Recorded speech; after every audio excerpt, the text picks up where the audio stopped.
रत्नैः कल्पितमासनं हिमजलैः स्नानं च दिव्याम्बरम् नानारत्नविभूषितं मृगमदामोदाङ्कितं चन्दनम् जातीचम्पकबिल्वपत्ररचितं पुष्पं च धूपं तथा दीपं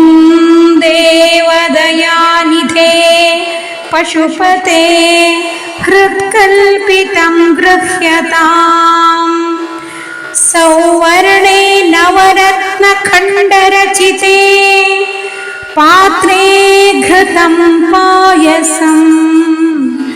भक्ष्यं पञ्चविधं पयोदधियुतं रम्भाफलं पानकम् शाकानामयुतं जलं रुचिकरं कर्पूरखण्डोज्ज्वलम् ताम्बूलं मनसा मया विरचितं भक्त्या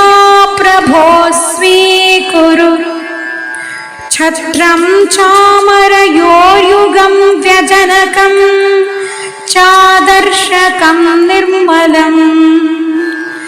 वीणाभेरिमृदङ्गकाहलकला गीतं च नृत्यं तथा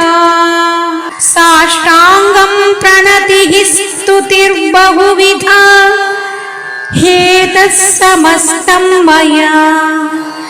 संकल्पेन समर्पितं तव विभो पूजां गृहाण प्रभो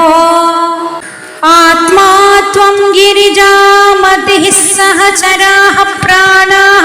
शरीरं गृहम् पूजाते विषयोपभोगरचना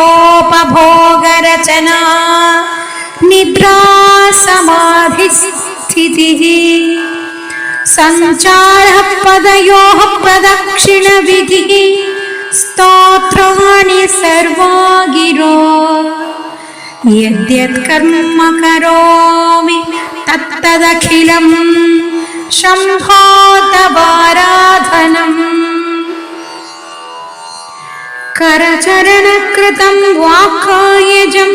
कर्मजं वा श्रवणनयनजं वा